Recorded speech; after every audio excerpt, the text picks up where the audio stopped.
Amigas y amigos, una semana más seguimos en estos cortos teológicos. La semana anterior los textos nos llevaron a la reflexión sobre la fe y la experiencia creyente, cómo suscita como consecuencia lo que es el contenido de la fe, y es que Dios es gratuidad, es amor gratuito, y por tanto la conciencia de ser objetos de la gracia de Dios suscita como consecuencia éticas de gratuidad, antipuritanas, ¿no? Sin condiciones, ¿ya? Ese es el tema fuerte. Y en esa línea siguen los textos de este domingo, ¿no? El primer texto de este domingo es sacado de un segundo libro de los Reyes, ¿ya? Un pasaje en que el profeta, es el siglo del profeta Elías y Eliseo, ¿no? Y el segundo libro es el de Eliseo. Eliseo es nombre de Dios, un profeta, que el relato es que le llega la petición de un general de ejército sirio, de los sirios, que se entera del personaje Eliseo y va a pedirle, porque es leproso, va a pedirle un apoyo para superar su lepra, ¿ya? Entonces Eliseo lo manda, dice, vete a bañar al río Jordán, ¿ya? Y él piensa para sí, ¿cómo voy a ir si tengo ríos mejores aquí en mi país, en Siria? Voy a ir a ese riachuelo, no lo ve como con desprecio, pero le hacen recapacitar, no, que tu orgullo no te inhiba de lo que puede ser útil quizá para ti, quizá es verdad que te puede curar, ¿no? Bueno, al final va y realmente ocurre. Eliseo le dice que se bañe en el río Jordán y sale sano, curado de su lepra. Y entonces el hombre termina la expresión del capítulo 5, dice, ahora conozco bien que no hay en toda la tierra otro Dios que el de Israel. Tu siervo ya no ofrecerá holocausto ni sacrificio a otros dioses, sino solo a Yahvé, ¿ya? Y viene la experiencia creyente del Dios único, Yahvé, que está ahí, el que será la raíz de la experiencia creyente de un Dios que es solo amor gratuito, y ahí reconoce que ha sido curado por un representante de ese único Dios que es de amor gratuito. Y ahí es visto eso como que ese Dios no es selectivo, no es funcional solo al narcisismo de un país, Israel, sino que es abierto a los de fuera, ¿ya? Y queda marcado ya ese tema, el Dios de gratuidad que está en juego allí. Entonces, en esa línea, obviamente, uno explica que en la lectura de este capítulo del segundo libro de los Reyes se entiende lo que ocurre en un relato sobre Jesús, el capítulo 4 de Lucas, el Evangelio de Lucas, que Jesús va a su ciudad de origen, Nazaret, ¿ya? Y lo tratan bien como hijo ilustre, ¿no? Y le dan para leer en la sinagoga de Nazaret el texto, y él abre el texto y le sale el rollo de Isaías, dice, el capítulo 4 de Lucas, y en el rollo de Isaías el capítulo 61, y lee él un texto muy significativo de lo que es Jesús, ¿no? Dice el texto de Isaías que él lee ahí, el Espíritu del Señor Yahvé está sobre mí, por cuanto me ha ungido Yahvé, me ha constituido ungido, Mesías, ¿no? Me ha ungido Yahvé a anunciar la buena nueva, el Evangelio, a los pobres, me ha enviado a vendar los corazones rotos y a pregonar a los cautivos la liberación y a los reclusos la libertad, y a pregonar un año de gracia de Yahvé.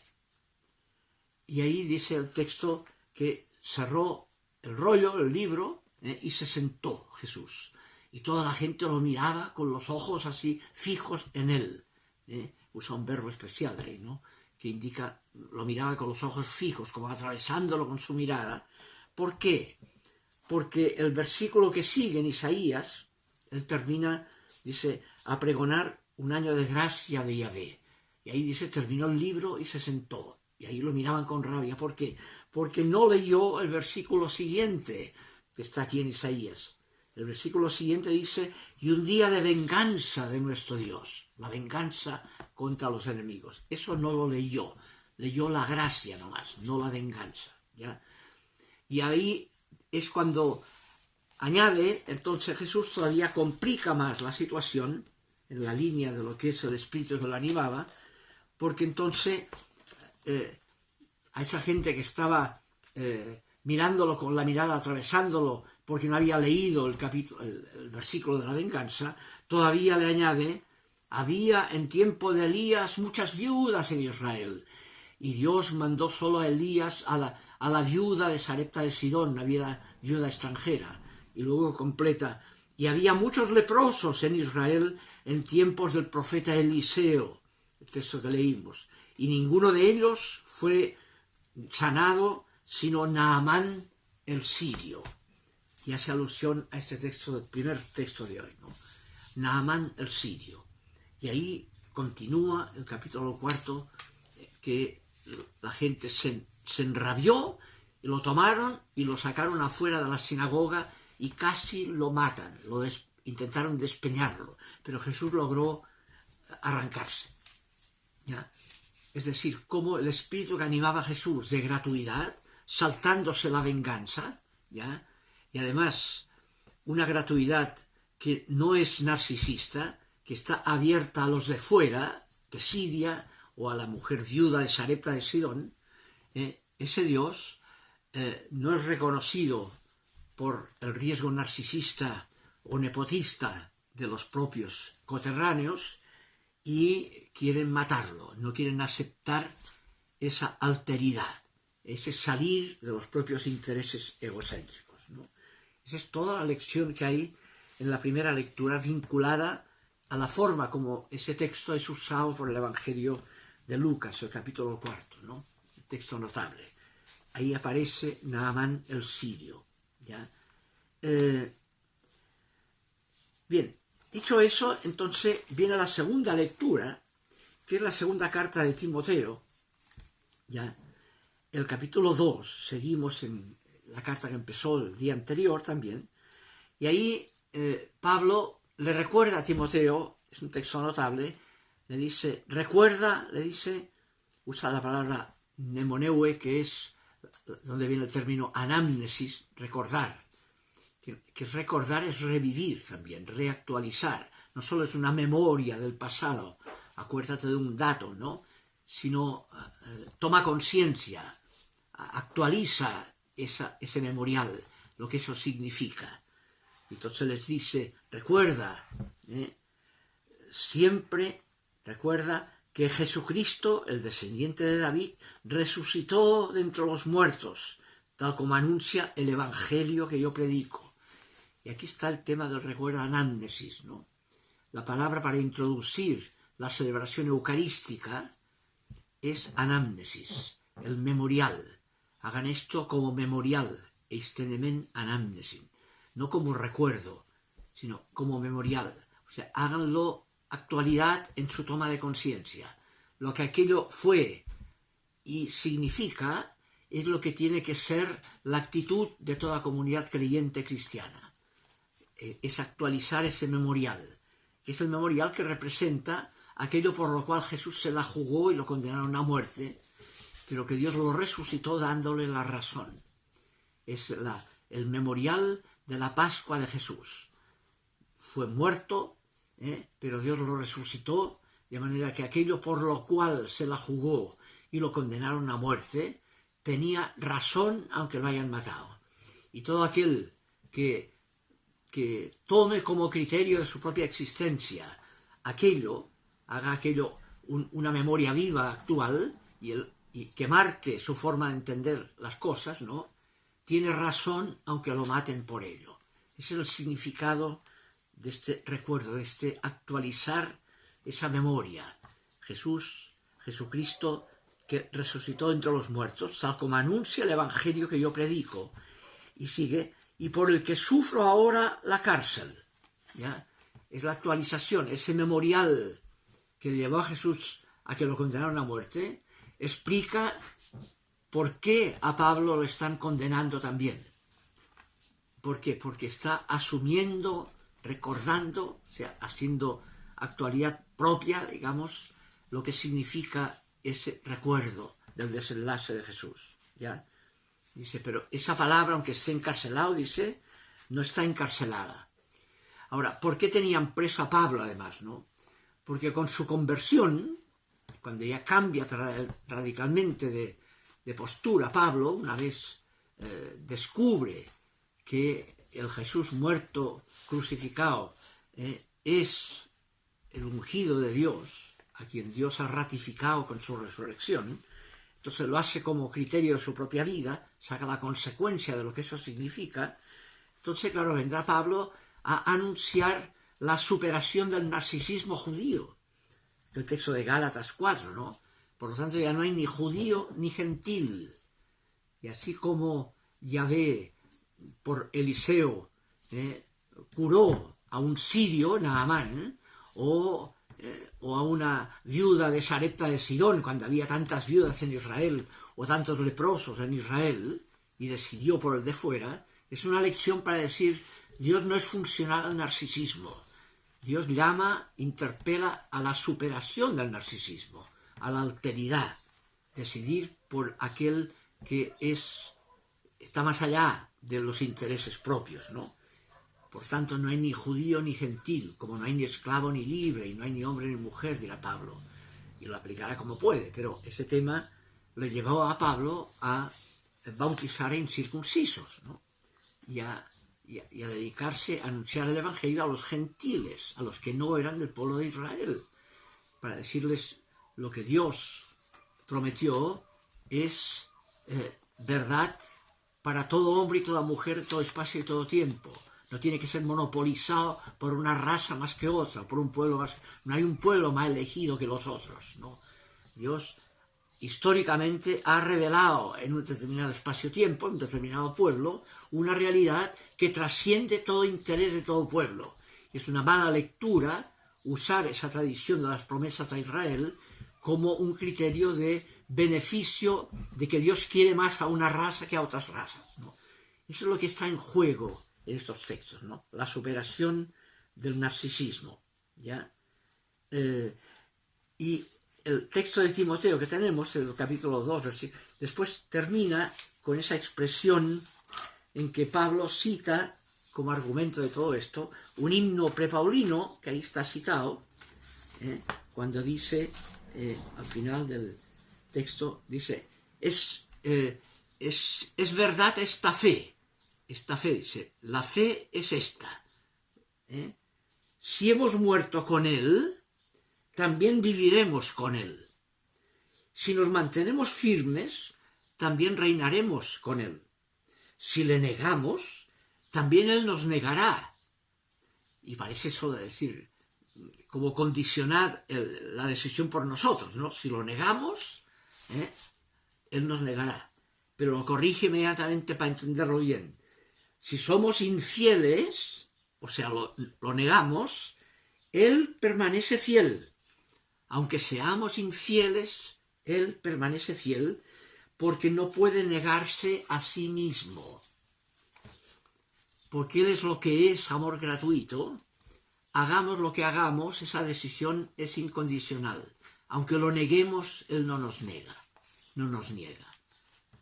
Aunque al negarlo vendrán consecuencias de eso que tendremos que asumir. Pero Dios perdona aunque nosotros seamos infieles. 70 veces 7, todo el tema que marcará la tradición de Jesús. ¿Cuántas veces hay que perdonar? No te digo 2 o 7, sino 70 veces 7. O sea, siempre. Incluso si hay la blasfemia contra el Hijo del Hombre, si lo negamos. Dios es fiel, aunque nosotros seamos infieles. ¿Por qué? Porque no se puede negar a sí mismo. Porque Dios es amor gratuito, hagamos lo que hagamos, esa gratuidad no falla. Es fiel a lo que Él es. Es amor gratuito y, por tanto, nunca dejará de amar gratuitamente, hagamos lo que hagamos. Y, paradójicamente, descubrir esa incondicionalidad es lo que funda éticas de gratuidad como consecuencia. cuando uno condiciona, Dios ama si haces tal cosa, tal otra y tal otra, eso aburre, ¿ya? No motiva, ¿ya? Aburre. O hace puritano, yo lo merezco más y Dios me premia porque yo soy muy fiel a Él, y no como los otros, como el hijo mayor a su hermano pródigo, ¿no? Lo desprecia porque él sí merecía, a su hermano pródigo no. No, si Dios es gratuidad, no depende de lo que hagamos. Ahora, curiosamente, eso no es, y por tanto da lo mismo cualquier cosa, no. Descubre eso a fondo, toma conciencia de eso, recuérdalo, que le dice Pablo, ¿no? Toma eso como toma de conciencia y verás que eso transforma tu vida, te hace capaz de gratuidad como consecuencia. Supera las éticas puritanas por éticas de gratuidad, que van más allá de la ley, más allá de la ley. Heroicidades éticas como producto del descubrir que somos objeto de gracia incondicional. Ese era el tema. Eso impresionó tanto a Pablo, este tema, que dice, para expresar esa realidad de lo que Dios es, amor gratuito, emplea una palabra griega, pero que es un griego alejandrino, no es el griego clásico, donde la palabra amor gratuito es ágape, que usa, por ejemplo, Juan, el Evangelio de Juan. Dios es amor, ágape. En cambio, Pablo usa sobre todo el tema charis, porque Dios es charis, es amor gratuito en la versión alejandrina, ¿no? La de los 70. Y ahí todas las cartas de Pablo empiezan y terminan con ese término. Al principio, Dios, y después al final, el último párrafo, con Jesucristo. Dios, porque Dios es charis, es amor gratuito. Dios es amor gratuito, así parte, y termina el último párrafo, Jesucristo es charis, charis seu, al comienzo, la gracia de Dios, y al final, charis Jesucristo, la gracia de Jesucristo. El amor gratuito es lo que engloba todas sus cartas de entrada y de salida, ¿ya? Bien, y el último texto de hoy, el Evangelio, sigue siendo el de Lucas, el capítulo 17, y ahí pone, en coherencia con la primera lectura del leproso sirio, Naamán, aquí pone un relato notable en que aparece, dice, Jesús iba atravesando, era Galileo del norte, y iba a Jerusalén atravesando Samaria. El sector de Samaria está entre Galilea al norte y Judea al sur, y la capital de Judea es Jerusalén. Para ir los de Galilea, judíos, a Judea, tenían que atravesar Samaria. Y con que les habían quitado el territorio cuando llegaron del exilio los judíos, ¿no? Y les habían robado la parte que habían dejado los israelitas cuando fueron deportados a Nínive, entonces estos samaritanos, claro, no querían mucho a los judíos, porque los veían, y cuando atravesaban por su territorio, porque iban a Jerusalén, los trataban mal. Por eso el Evangelio de Lucas, en el capítulo 9, es un texto en que aparece igual ahí el contexto. Jesús pasa con sus discípulos y ahí nombra a los dos que había, Santiago y Juan, los dos zebedeos, atravesaban con Jesús Samaria y los samaritanos no los acogieron, no dicen, váyanse de aquí, ¿no? Los judíos, ¿no? Y entonces los dos zebedeos dice que le dijeron a Jesús, ¿quieres que pidamos a Dios que envíe un fuego del cielo y les destroce a estos desgraciados samaritanos? Le dicen. Y el texto, Jesús dice que se dio vuelta y los riñó y siguió el camino. Pero hay un versículo de un código, el código occidental, que añade ahí un tema que es original, en que añade, dice, los riñó a los discípulos, porque le dicen eso, y les dijo, les dio la razón de por qué los riñe. No saben de qué espíritu son, les dijo. Cuando le piden, ¿quieres que nos venguemos de estos? Les dice, los riñó, y les dijo, no saben de qué espíritu son. Eso no corresponde al espíritu que penetró a Jesús, que es el espíritu de Dios, que no es venganza, sino alteridad gratuita. Ya el capítulo 9, versículo 51 del Código Occidental, que es muy notable, aunque esté en códigos más parciales, pero es auténtico, corresponde al espíritu que animaba a Jesús, y explica el texto que aparece aquí en el capítulo 17. Atraviesa el territorio de Samaria y hay 10 leprosos, y le piden a ver si los puede sanar, y él los envía porque el leproso era impuro legal, y para superar la impureza legal tenía que tener el certificado de los sacerdotes. Y Jesús les dice, vayan a los sacerdotes, a ver si les den el certificado. Y por el camino sanaron. ¿Ya? Después dice que el relato que de esos 10 que sanaron por el camino, antes de llegar a recibir el certificado sacerdotal, uno regresó a agradecer a Jesús esa curación que le vino por el camino. Y ahí es cuando el texto del Evangelio de hoy le dice, y no eran 10 los curados, y cómo ha regresado solo este único, que era samaritano, este extranjero, dice, y el único que reconoció como consecuencia del ser objeto de la gratuidad, tuvo un gesto de agradecer, ¿no?, de reconocimiento de esa gratuidad, es no un judío, no uno de los 9, sino uno que era samaritano. Y viene la misma lección, ¿no? Los de fuera, de repente, captan mejor lo que Dios es que los que pretenden tener el monopolio de ese Dios, ¿no? El riesgo del narcisismo, la pretensión de que porque somos de tal grupo, de tal raza o de tal pueblo, Dios está más con nosotros. No, Dios quiere el corazón. Si el corazón se abre a la gratuidad, ahí está Dios, aunque no seas judío, o no seas católico, o no seas pentecostal. Es incondicional, Dios es gratuidad. Y donde se capta esa gratuidad es donde produce consecuencias de éticas gratuitas. Ahí está Dios. Bien, eso es lo que nos lleva a reflexionar las lecturas de este domingo. Ojalá puedan servir. Y ánimo, que estén bien.